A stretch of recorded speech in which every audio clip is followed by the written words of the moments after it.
Over the years, I've dealt with hundreds of people that have bought investment properties.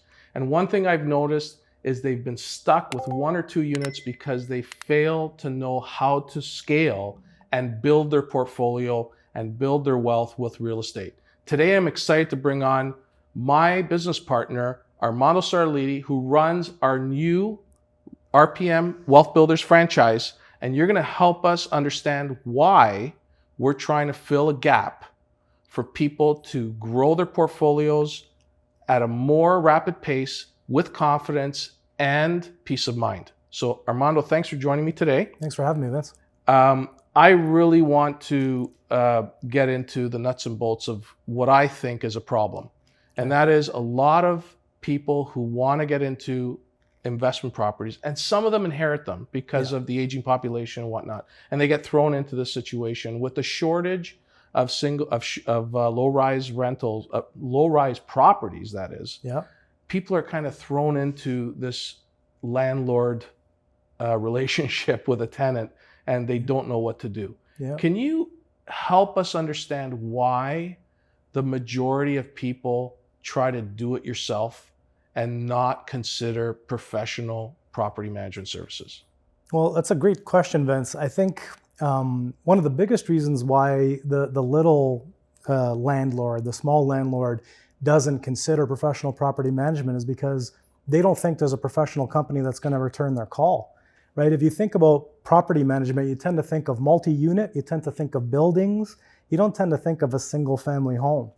And the reality, though, is that there are those services on the market, ourselves included, where we specialize in single-family residential property management.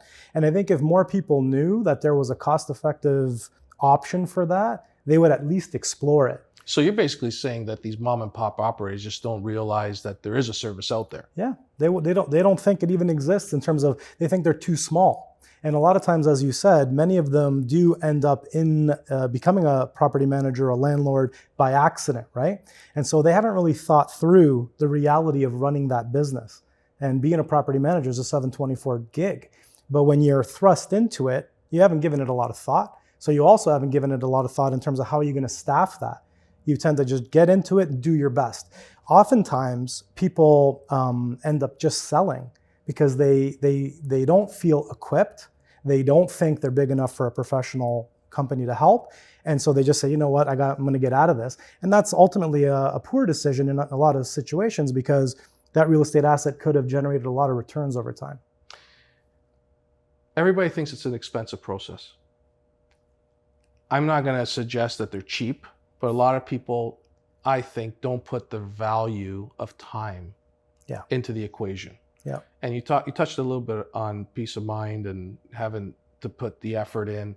Can you kind of help us through the life of a do-it-yourselfer from a perspective of, how much am I saving? How much time am I putting in? How do I protect my investment? And how do I gain the most return on this investment?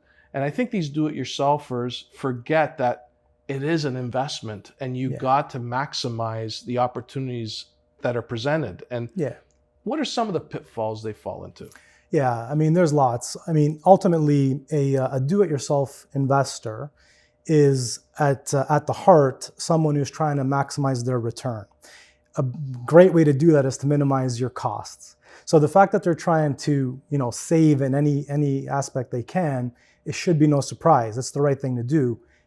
But when you look at it in terms of trying to take the property management expense out, that quickly becomes a false economy. It really does. Because as you said, people don't tend to accurately assess the value of their own time.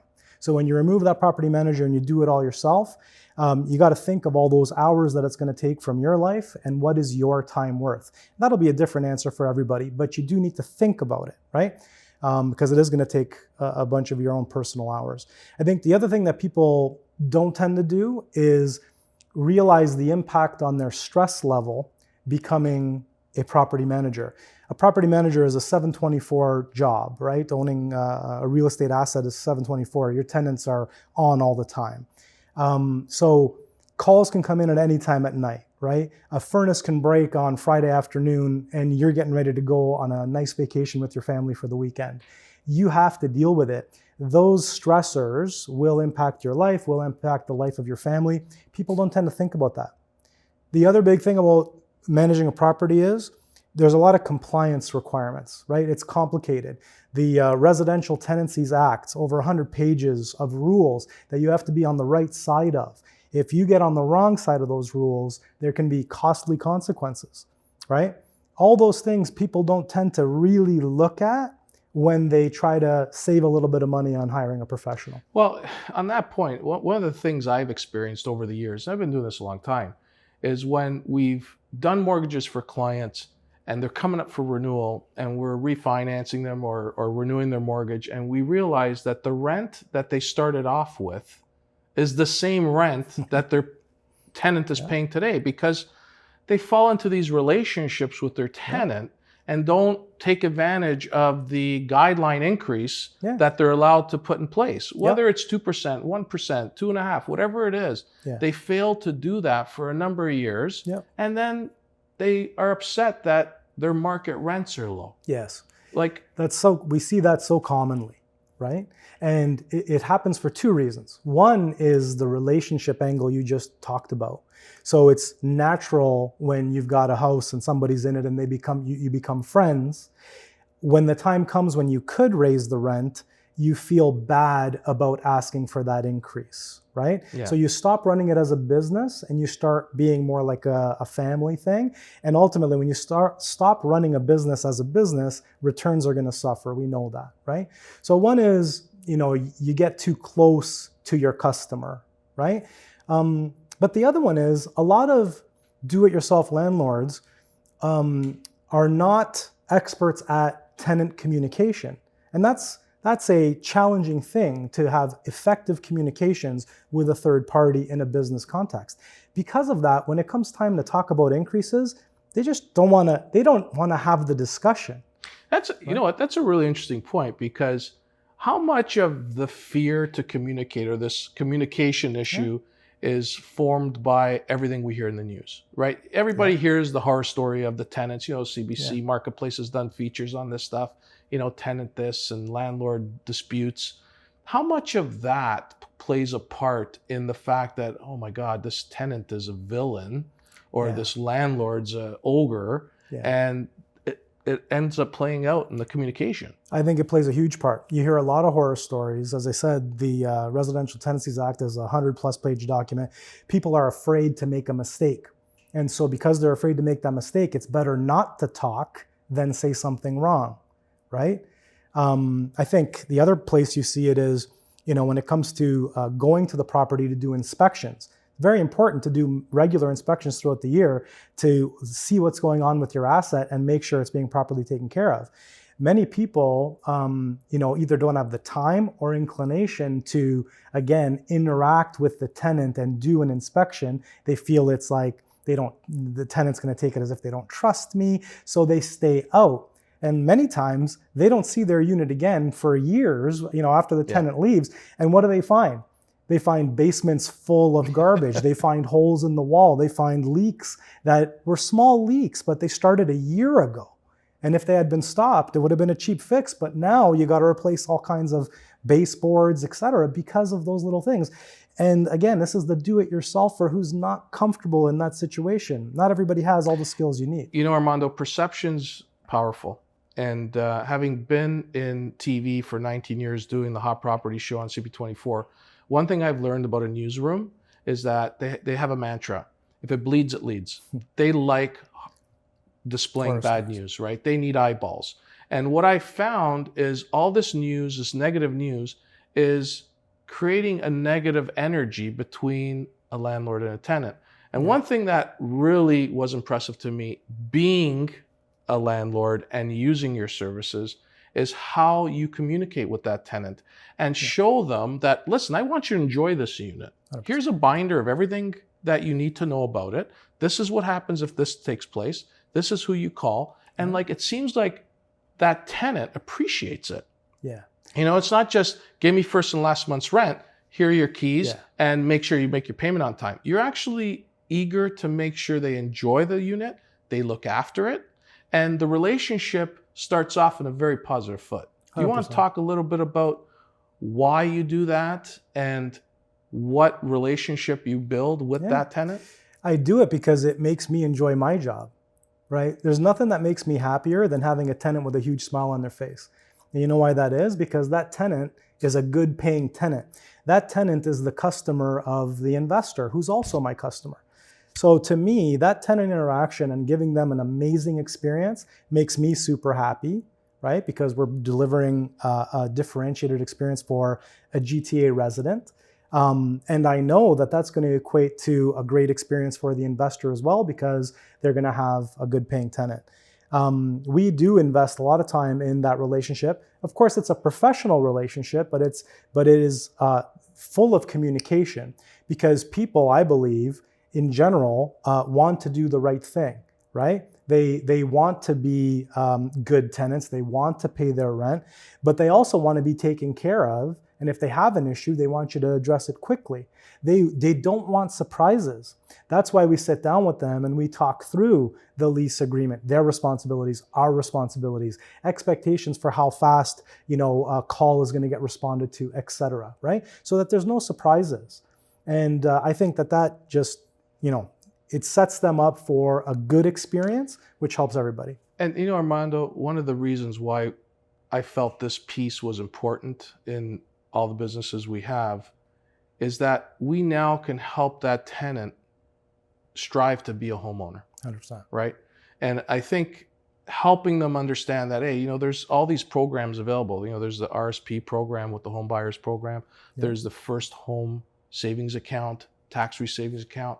What we want to try to do is help them understand that you don't have to necessarily be a tenant forever. Right. We'd like them to graduate to home ownership at some point in time. And some people are happy being tenants, and that's okay. Yeah. But we're also trying to help graduate them, because we don't want a tenant for 12 years, right, 15 years. We want to help them move on to the next unit, next phase of their life. And I really like that holistic approach, because what it does, it really shows that we care for both sides of the relationship. And I think tenants need respect. We're going to give them the respect. I know you're doing it on a daily basis. Yep. But why are landlords still stuck in this inability to transfer the reins over to a professional services company that can do all this for them? Yeah, I think everyone's different, right? But not everyone's built for delegation. Right? That's a good way of putting it. And so some people are just uncomfortable letting somebody else run things for them. And ultimately, you see this in business, right? When the owner wants to stay too involved, what tends to happen? The business stays small. So as an investor, if you truly want to expand your real estate investment, you do need to let go of the reins at some point. And I think the important part is just find somebody that you trust, that's got the skills, the proven skills to help be that trusted advisor to you, so that you can do it. But everybody's going to be different in terms of when they're ready to let those reins go. When people are thrown into this environment because they're inheriting property, we're now seeing legislation and zoning changes happen in the city of Toronto and other parts of the province, where the feds are throwing money at the municipalities with this housing accelerator fund and allowing people to have as of right opportunities to change their single family home to 4 units, up to 4 units. Yeah. There's an opportunity there, right? Yeah. But what I'm sensing is the hesitancy to get into that. What would you tell someone who has that opportunity to let go and give it a shot? Like what is it that you try to hone in on with them? I would highly recommend to that person that they focus on their education in the space. This is something where I think our group can really help, because we touch all of those facets of that business in terms of whether it's the management, whether it's the lending required to do these projects, actually executing the projects with the construction, or buying and selling the homes. all of those angles are important. And one of the things I'm most excited about being part of this team is our leadership team brings all of that knowledge to the table.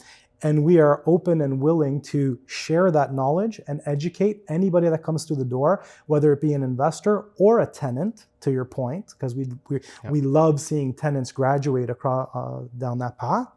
But basically educate them on the realities of all those things. Because when you think about the prospect of having to repurpose a home and all the construction and permits that are going to be involved, when you think of the prospect of, wow, if I have 4 doors now, that's 4 sets of tenants I'm going to have to manage. That shuts down a lot of people, again, not knowing that there's professional options for you, cost-effective professional options.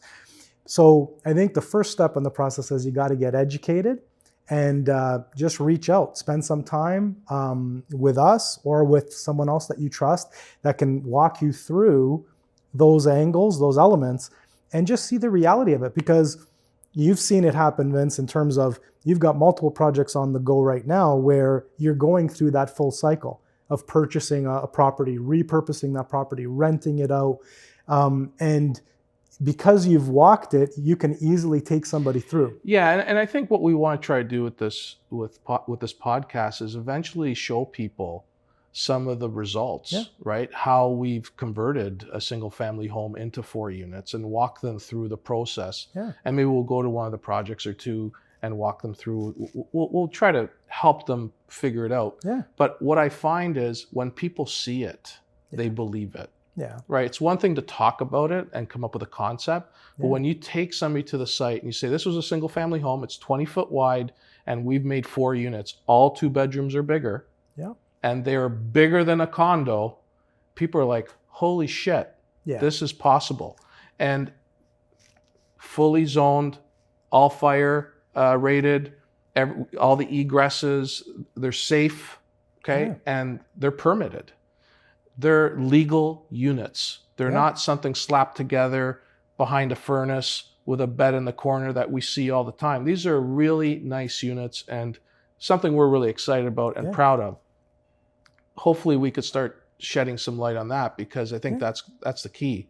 But what are some other things that you are seeing in the space? Because people are getting older. They're needing some support. We're starting to see folks look at putting a basement unit, adding a unit to their house to help with a PSW, a live-in caregiver or something like that. Can you share some insight on what you're seeing in the marketplace? Yeah, definitely. I mean, the aging population is absolutely starting to show up. And so there is a transition plan. I've gone through with my own mom. People are going through transition plans. A few of us are at that age where we're all seeing it. And so you've got to come up with a strategy. And oftentimes that strategy does result in needing to, or the option of selling a property.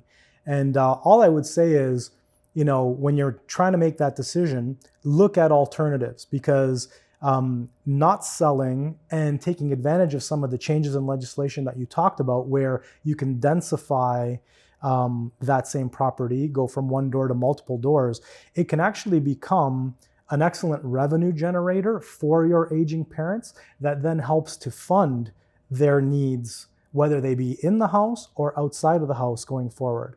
And then one day that same asset that's now running, can also provide for your own family or your children's needs, right? So you can create generational wealth. So I would just say, a lot of people are going to be facing that decision of, where are my parents going to go? What are we going to do with potentially a house? It's at that point that you'd want to reach out and talk about options, alternatives, scenarios. Well, I've seen you in action, right? We've had cases where people inherit property and you got 2-3 siblings trying to figure out what to do, and they all have different ideas of it. And it creates a really tense situation at times. But having somebody like yourself who sits down with them and goes through each scenario, and we kind of discuss, okay, option A, option B, option C, and they could digest it, think about it, because they're tough decisions. Sometimes people want to keep the property in the family. Some people would just, hey, let's dispose of it and move on. Others, there's so many different scenarios. We're seeing it today more so than ever because of this evolution and the generational shift. and transition of wealth from one generation to another. We're seeing all kinds of scenarios.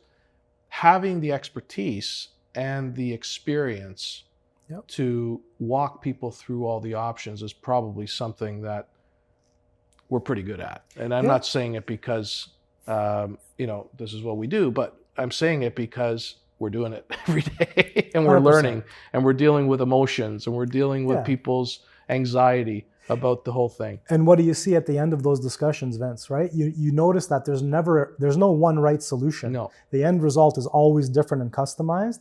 But what you also see is that after spending an hour, 90 minutes with the folks, enlightening them, educating them on the alternatives, they quickly start to see, wow, I've got options here. And that one I didn't even know existed. And with your support, it's actually doable. And I think I'm going to go that way. So, it's really important to get educated on those alternatives by leveraging the expertise of those that do it every day. And then you can make an informed decision. What do you like best about your job? I love dealing with people every day. And that's both the tenants as well as the investors. My whole life has been in customer service type roles, solving people's problems. So I get most excited about being an expert in what I do and bringing that expertise to somebody so that I can help them navigate. And at the end, they're better off for me having counseled them. That brings me a lot of personal satisfaction. From a relationship perspective, what should an investor expect from a property management services? What are some of the characteristics they should be looking out for? I think they should look for responsiveness. I think they should look for professionalism. You'll want to make sure that the processes that are being employed are well built, are repeatable, are scalable. You'll want to avoid kind of situations where it all depends on one person. Working with teams, I think is good in terms of risk mitigation. But I think responsiveness is a big one, and then ultimately, spend time, because you are getting into a relationship that's going to span multiple months, multiple years. You'll want to work with someone or a team that you trust, that you enjoy being with, that you're not hesitant to pick up the phone to call for any reason, right? And so I just think take your time. Your gut will tell you if it's the right people to get into business with. When an investor is thinking about this, they're probably thinking about the general things that a property manager does. Well, they collect my rent and they negotiate the tenancy rate. Yeah. What else is behind the scenes? Like, what is everything that is included in a property management service that someone should be aware of that they probably don't know? Yeah, they may not be aware of. I mean, there's a lot to it. The first step, the first piece that's really important is finding great tenants, right? And in order to do that, you need to be able to market the unit. You need to obviously show the unit. You need to screen potential tenants very, very carefully. And then you need to do the contracting for that lease. Now, one thing you do that's different is you screen before you show people units.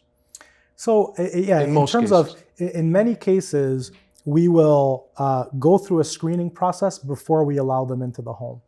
In the general real estate world, it's very common that anyone and anybody can show up and walk through the house even before you know their name, right? We don't tend to like that. So before we open up the houses of our investors, we want to know who we're speaking with. We want to make sure they're pre-screened and pre-qualified, right? And once that happens, then of course the showing can happen. Our screening process is very rigorous, and it's a lot more rigorous than you might expect as a small landlord using a real estate agent to do it for you. It's more rigorous because we're going to inherit that tenant. You got to live with them. 100%. So you better believe I'm going to be careful. And it goes towards that whole communication with your tenant, right? Yes. But you want to know who you're talking to. You want to make sure that you set the table properly, so that way communication is always constant and you got a more receptive tenant. 100%. And no surprises. They know about me and they're happy about getting into this, and I know about them. And without a face-to-face meeting with each potential tenant, there's no way that we're going to move forward. Whereas oftentimes, in more transactional circles, they just want to get it done quickly, and they do it just based on some paperwork, right? So we are very careful in terms of our screening for obvious reasons, right? We're inheriting. And then ultimately, that sets up the revenue line of the business, which is the most important part of running your small business, right? Now, once that's done, we also need to handle all tenant communication. So this is the back and forth. Doesn't matter what time of day that tenant needs help, they're calling the property manager instead of the investor. So the investor can focus on what they do best and living their life, right? So tenant communication, compliance is a really big part of being a property manager. So you want to look for a company that is well versed in the Residential Tenancies Act, understands how to keep you on the right side of compliance so that you can avoid any potential costly exposures, including putting in the wrong tenant. That can be a very big mistake, which we talked about in step one. So compliance is a big piece. All of the maintenance piece. And it's not just reacting to something's leaking, it's also all the proactive maintenance, because we look at your property as your asset that needs to be protected. And the only way that it's going to grow in value is if someone's eyes are on top of it. That's why we're visiting it twice a year, all the time. So ultimately, our motto is we're going to treat your property as if it's our own. We are property owners as well. So we have built our service model around how would I do it for my own house. That's how we're going to do it for our customers. So all the proactive maintenance, all the reactive maintenance. And then another piece that folks may not think of is all of the bookkeeping, right? So we've got systems in place that Tracks everything. are going to track. We're going to give you monthly statements so that you know all the revenue coming in, costs going out. We're going to give you yearly tax reporting so that you can maximize your tax returns, so that you can run your business, right? And so ultimately, that soup to nuts style offering, right, ultimately allows you to stay an investor and just worry about what was the return on my investment last year, versus a lot of these do-it-yourselfers are signing up for a second job, right?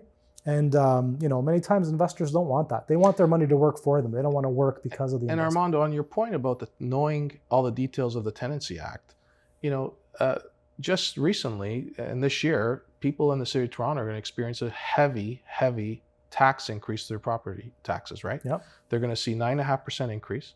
And if you have a low-rise property that you're renting out, you can technically get an above guideline increase, because in the act itself, if the municipal property tax increases beyond a certain percentage above the guideline, you are eligible to impose an above guideline increase to your tenant. Yeah. And there's an opportunity to increase your rents to help you cover some of the costs of these property tax increases. So, knowing that, and that's something that you guys jump on right away with all your investors, is something that's important to know. And a lot of people don't know. Of course. Those are the kinds of opportunities that we would put on the table for our investors for sure. And it's all automated because you have the systems in place to trigger that. Know when the time frame is to issue the notice before renewal. Yep. It's basically simple, easy, peace of mind solution for these folks. That's 100% right. Is there anything else you want to add that maybe we've missed? Oh, I think it was a great discussion. I think the biggest thing I would ask folks to take away from this is just that don't be afraid of the prospect of becoming a real estate investor. If what's scaring you off is being a property manager, reach out to us and have a discussion, because that's where we can help you the most. I'm a big believer in GTA real estate. I think it's been strong. I think it's going to continue to be strong. And I just feel like a lot of investors out there miss the opportunity to participate because they're not aware that there's opportunities to get professionals involved that can manage that asset for you. What's the best way people can get a hold of you? Easiest way would be just Google us, right? So RPM Wealth Builders will come up, and I'm sure we'll also put our website in the link. So that's kind of where you can see where our office is at, phone numbers, and call me anytime. Armando, thank you. Appreciate you taking the time away from your family. This was great. It was a pleasure to be here. I'm really excited about what's coming, and we're here to help and make people build some wealth in a fun and controlled and peace of mind way. That's the key. Thanks for Thanks having again. me, Vince.